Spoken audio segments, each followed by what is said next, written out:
Assalamualaikum warahmatullahi wabarakatuh.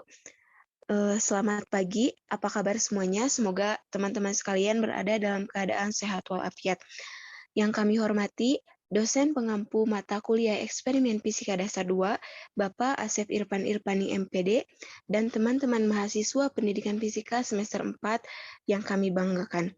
Pada kesempatan kali ini, kami dari kelompok 3 eksperimen fisika dasar 2 yang beranggotakan Rani Putri Septianti sebagai pemateri 5, Puji Fitri Lestari sebagai pemateri 3, Sherla Herianti Herianto sebagai pemateri 2, Sinta Aprianti sebagai moderator, Yanto Herdian sebagai pemateri 6, Rizky Muhammad Putra sebagai pemateri 4, dan Nadia Rizky Ihsania sebagai pemateri 1.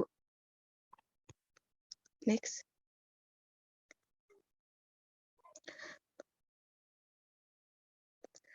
Pada kesempatan kali ini, kelompok kami akan mempresentasikan atau memaparkan hasil eksperimen kami mengenai hukum Ohm. Nah, di sini ada 4 pokok pembahasan. Yang pertama yaitu pendahuluan yang berisi rumusan masalah dan tujuan. Yang kedua ada tinjauan pustaka yang berisi pengertian hukum Ohm dan besarannya. Yang ketiga ada metode eksperimen yang berisi alat, bahan, persiapan, dan langkah-langkah percobaan. Dan yang terakhir yaitu analisis data yang berisi data hasil eksperimen dan analisis data. Untuk membersihkan waktu, langsung saja kepada pemateri pertama. Saya persilahkan kepada Nadia Rizky Ihsania. Baik, terima kasih untuk moderator yang telah memberikan ke saya kesempatan. Kita mengetahui bersama bahwa kehidupan manusia di bumi pasti selalu berhubungan dengan listrik. Karena hampir semua alat-alat elektronika yang kita gunakan menggunakan listrik dan tidak akan ada fungsinya kalau tidak ada aliran arus listrik. Misalnya seperti kulkas, televisi, mesin cuci, komputer, dan sebagainya. Pembahasan mengenai listrik tentu tidak luput dari rangkaian yang ada di dalamnya. Untuk rumusan masalah eksperimen ini yaitu bagaimana hubungan antara tegangan dan kuat arus yang mengalir dari sebuah rangkaian. Dan untuk tujuan eksperimen ini adalah dan dapat mengetahui hubungan antara tegangan dan kuat arus yang mengalir dalam sebuah rangkaian. Mungkin sekian yang saya sampaikan, saya kembalikan kepada moderator. Baik, terima kasih kepada Saudari Nadia yang telah memaparkan materinya.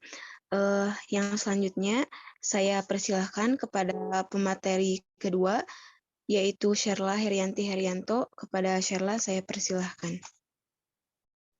Terima kasih kepada moderator yang telah memberikan waktu kepada saya untuk melanjutkan pemaparan. Yang selanjutnya ada tinjauan pustaka. Di dalam tinjauan pustaka hukum Ohm. Hukum Ohm berbunyi sebagai berikut. Besarnya kuat arus yang timbul pada suatu penghantar berbanding lurus dengan beda potensial atau tegangan antara kedua ujung penghantar tersebut. Hukum Ohm dapat ditulis dalam rumus sebagai berikut. V sama dengan I per I dikali R, di mana V itu adalah tegangan, I itu adalah arus, dan R itu adalah tahanan. Hukum Ohm juga menyatakan bahwa tegangan yang konstan, jika nilai tahanan diperkecil, maka akan diperoleh arus yang lebih kuat. Begitu juga sebaliknya. Dan dapat ditulis sebagai berikut. I sama dengan P per R. Hukum Ohm dapat diterapkan dalam rangkaian tahanan seri. Rangkaian tahanan seri adalah tahanan dihubungkan ujung tahanan yang ada pada rangkaian ke ujung atau dalam suatu rantai. Untuk mencari arus yang mengalir pada rangkaian seri dengan tahanan lebih dari satu, diperlukan jumlah total nilai tahanan-tahanan tersebut. Hal ini dapat dimengerti karena setiap tahanan yang ada pada rangkaian seri akan memberikan hambatan bagi arus yang mengalir. Hukum Ohm menyatakan bahwa tegangan pada terminal-terminal material penghantar berbanding lurus dengan arus yang mengalir. Melalui material ini secara matematis, hal ini dirumuskan juga V sama dengan IR, di mana konstan proporsionalitas atau kesembandingan R disebut resistansi. Satuan untuk resistansi adalah ohm dan bisa disingkat dengan huruf besar yaitu huruf besar omega. Untuk salah satu hukum fisika yang mungkin paling dikenal oleh para mahasiswa adalah hukum Ohm yang menyatakan bahwa untuk suatu konduktor logam pada suhu konstan, perbandingan antara perbedaan potensial dengan perbedaan potensial atau delta P antara dua titik dari konduktor dengan arus listrik I yang melalui konduktor tersebut adalah konstan. Konstan ini disebut dengan tahanan listrik R dari konduktor antara dua titik. Jadi hukum Ohm juga bisa dinyatakan dengan delta P dibagi I sama dengan R atau I per R sama dengan delta V. Dari persamaan, kelihatan bahwa R dinyatakan dalam satuan SI sebagai pol ampere atau ohm. Jadi 1 ohm adalah tahanan suatu konduktor yang dilewati arus 1 ampere ketika perbedaan potensialnya dijaga 1 pol di ujung-ujung konduktor tersebut. Mungkin sekian dari saya kembalikan lagi ke moderator.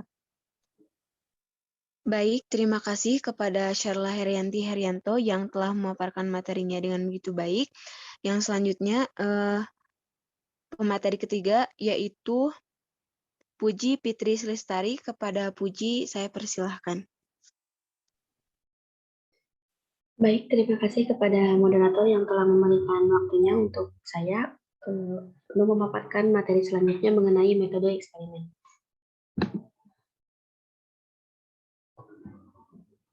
Adapun alat dan bahan yang diperlukan untuk melakukan eksperimen hukum Ohm ini yaitu terdiri dari 3 buah meter dasar, 2 buah meter dasar, kemudian memerlukan 3 buah kabel penghubung merah dan hitam, serta 1 buah hambatan tetap 100 ohm, papan rangkaian, potensiometer 50 k ohm, terus saklar 1 kutub, jembatan penghubung, catu daya, serta 3 buah baterai. Selanjutnya, sebelum melakukan percobaan, yaitu melakukan persiapan percobaan seperti pada gambar dengan keterangan yang pertama yaitu persiapkan peralatan atau komponen sesuai dengan daftar alat dan bahan. Kemudian buat rangkaian seperti pada gambar di mana saklar dalam posisi terbuka atau posisi 0, kemudian 1 buah meter dasar berfungsi sebagai ampermeter dengan batas ukur 100 mA. Kemudian meter dasar lainnya sebagai voltmeter dengan batas ukur 10 volt. Selanjutnya, hubungkan catu daya ke sumber tegangan atau alat masih dalam keadaan mati. Kemudian pilih tegangan keluar sebesar 3 volt DC. Selanjutnya, hubungkan rangkaian ke catu daya dengan menggunakan kabel penghubung. Dan yang terakhir yaitu periksa kembali rangkaian sesuai dengan gambar. Mungkin sekian yang dapat saya paparkan. Saya kembalikan lagi kepada moderator. Baik, terima kasih kepada Saudari Puji yang telah memaparkan materinya dengan begitu baik. Yang selanjutnya saya persilahkan kepada Rizky Muhammad Putra untuk memaparkan materinya. Baik, terima kasih kepada moderator atas waktunya.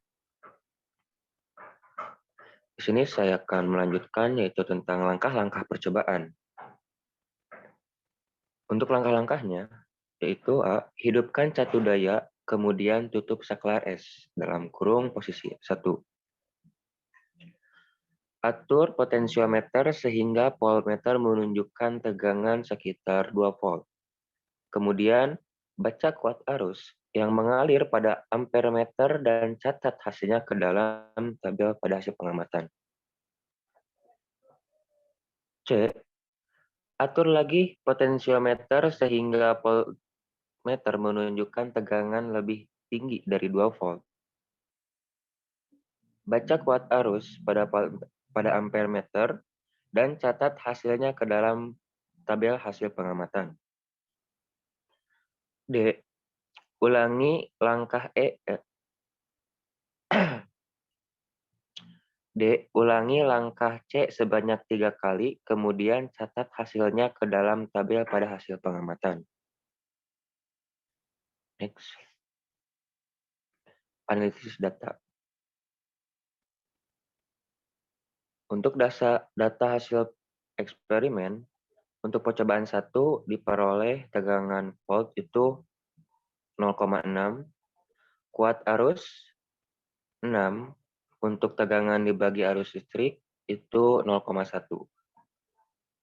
Untuk percobaan kedua, tegangannya diperoleh 3,4, kuat arusnya diperoleh 36, untuk tegangan dibagi kuat arus itu diperoleh 0,094.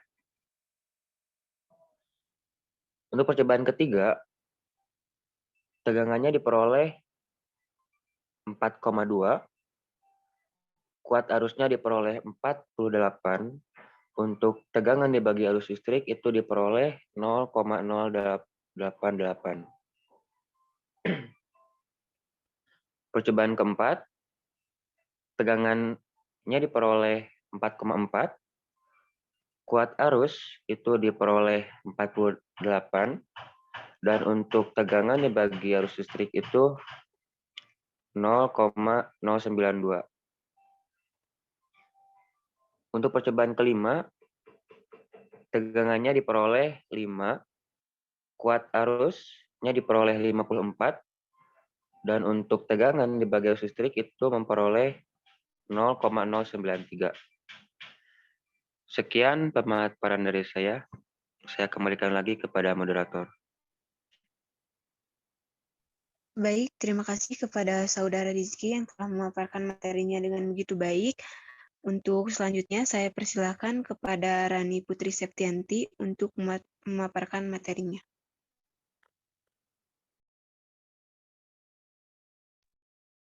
Baik, terima kasih kepada moderator atas kesempatannya. Yang selanjutnya adalah analisis data. Setelah tadi kita memperoleh hasil eksperimen, kita masukkan kepada tabel. Yang pertama adalah XI. XI yang diperoleh pada percobaan 1 adalah 0,1. Kemudian pada percobaan 2 adalah 0,094, pada percobaan ketiga 0,088, pada percobaan 4 0,092, dan pada percobaan 5 diperoleh 0,093. Dan untuk X-bar-nya yaitu adalah 0,093.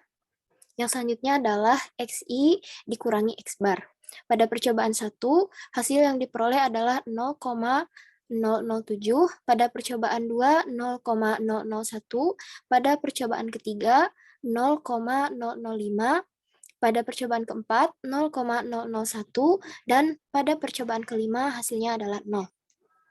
Yang selanjutnya adalah XI min X-bar kuadrat. Karena hasilnya akan menjadi terlalu banyak 0, jadi kita kalikan dengan 10 pangkat min 5. Sehingga untuk percobaan 1, 9, percobaan 2, 0,1, percobaan 3, 2,5, percobaan 4, 0,1, dan pada percobaan 5, 0. Next.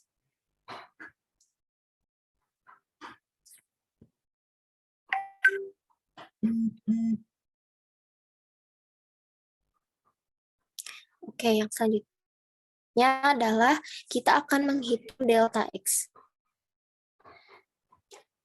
kita masukkan dulu kepada rumus delta X, yaitu sigma XI min X bar kuadrat per N dikurangi 1.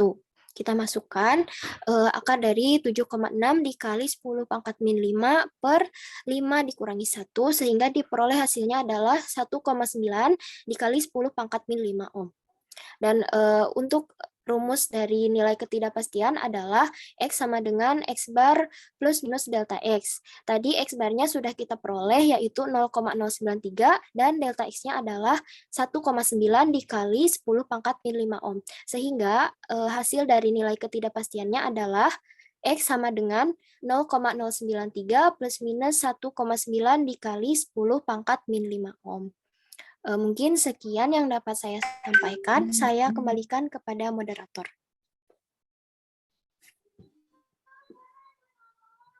Baik, terima kasih kepada Saudari Rani yang telah memaparkan materinya dengan begitu baik. Untuk selanjutnya, pemateri terakhir kepada Yanto Herdian, saya persilahkan. Terima kasih kepada moderator yang telah memberi kesempatan kepada saya untuk memaparkan hasil eksperimen. Untuk selanjutnya yaitu berdasarkan hasil percobaan, nilai hambatan atau R secara berurutan yakni 0,1 ohm, 0,094 ohm, 0,088 ohm, 0,092 ohm, dan 0,093 ohm. Berdasarkan yang telah kami amati, hasil percobaan yang diperoleh sesuai dengan bunyi hukum Ohm yang menyatakan bahwa jika tegangan yang melewati resistor dijadikan 2 kali semula, maka arus yang melewatinya juga bertambah 2 kali lipat. Hal ini dibuktikan dengan bertambahnya kuat arus pada rangkaian ketika tegangannya bertambah, sehingga dapat disimpulkan bahwa kuat arus sebanding dengan tegangan atau V sebanding dengan I. Berdasarkan tabel analisis data yang telah disajikan, variasi nilai ketidakpastian dapat dipengaruhi oleh beberapa faktor. Salah satunya yaitu faktor eksternal, di mana alat yang digunakan tidak konsisten atau mengalami kerusakan. Selanjutnya, berdasarkan eksperimen yang telah dilakukan, dapat disimpulkan bahwa hubungan tegangan listrik adalah perkalian antara arus listrik dengan tahanan atau resistor, atau dapat diformulasikan dengan V sama dengan I kali R, berlaku pada setiap resistor dalam rangkaian. Hubungan antara tegangan dan kuat arus yang mengalir dalam sebuah rangkaian adalah sebanding atau dilambangkan dengan V sebanding dengan I, atau tegangan sebanding dengan arus listrik. Sebanding dalam artian ketika tegangan semakin besar, maka kuat arus yang mengalir juga semakin besar. Dan begitu pun sebaliknya. Sekian pemaparan materi dari saya kembalikan kepada moderator. Terima kasih. Baik, terima kasih kepada Saudara Yanto Herdian yang telah memaparkan materinya dengan begitu baik. Mungkin itu pemaparan hasil eksperimen kami mengenai hukum Ohm dari kelompok 3. Kurang lebihnya mohon maaf. Dari kami cukup sekian. Wassalamualaikum warahmatullahi wabarakatuh.